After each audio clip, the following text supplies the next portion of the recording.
internet. It's Kris Krüg. I am the host and creator of the Vancouver AI Community and the BC AI Ecosystem Project.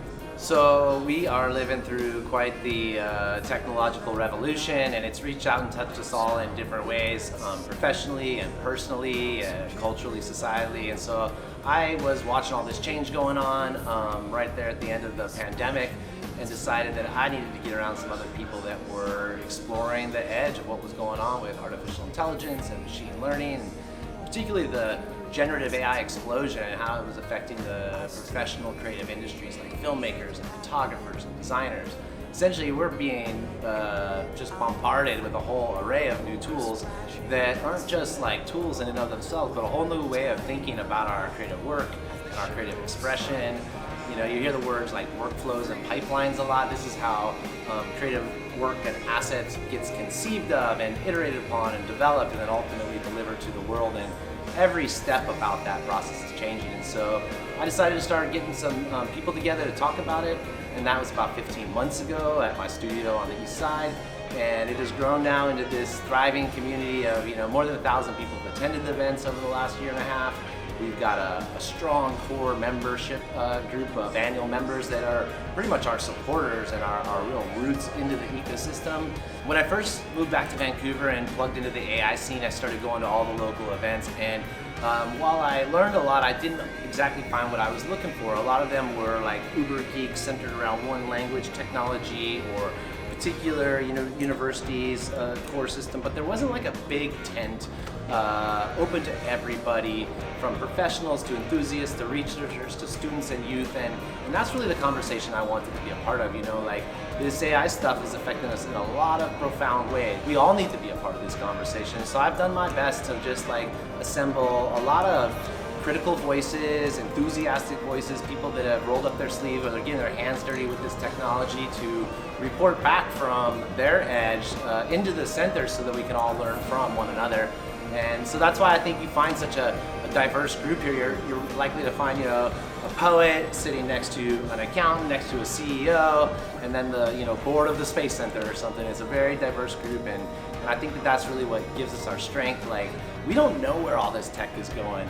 It's very uncertain and it's very hard to see into the future because things are changing so rapidly. And so I feel like our best chance of understanding what it means to be human during this age of AI and where we're going and what we need to do about it is to assemble just like a very broad and deep group of voices and perspectives that can essentially like come together into a bit of a virtuous learning circle where we're all exploring our unique and particular interests and bringing that back into the middle, sharing it, cross-pollinating, and seeing what becomes of it.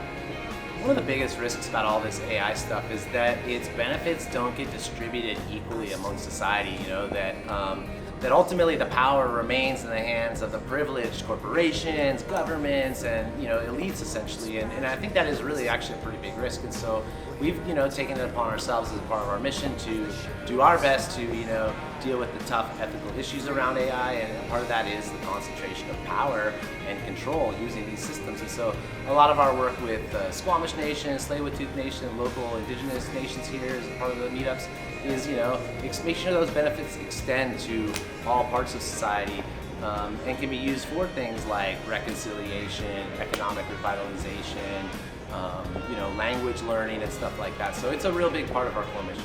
A lot of you are familiar with the struggle of the Indigenous people of Canada and the process of truth and reconciliation that we've been on in the last little while.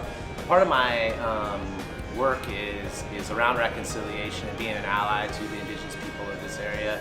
This event in particular is hosted on Squamish Nation land. I get to work with the Indigenomics Institute as the CTO, building Indigenous AI systems as part of my day job, and so there's a really interesting crossover between the work that Indigenous technologists are doing in our community here.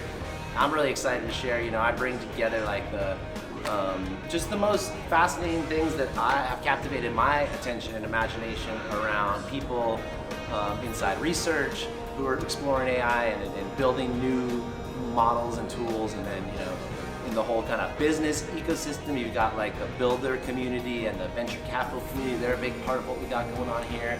And you've got the artist and creative community that's trying to figure out what tools to adopt and where to kind of start implementing them to kind of like gain the.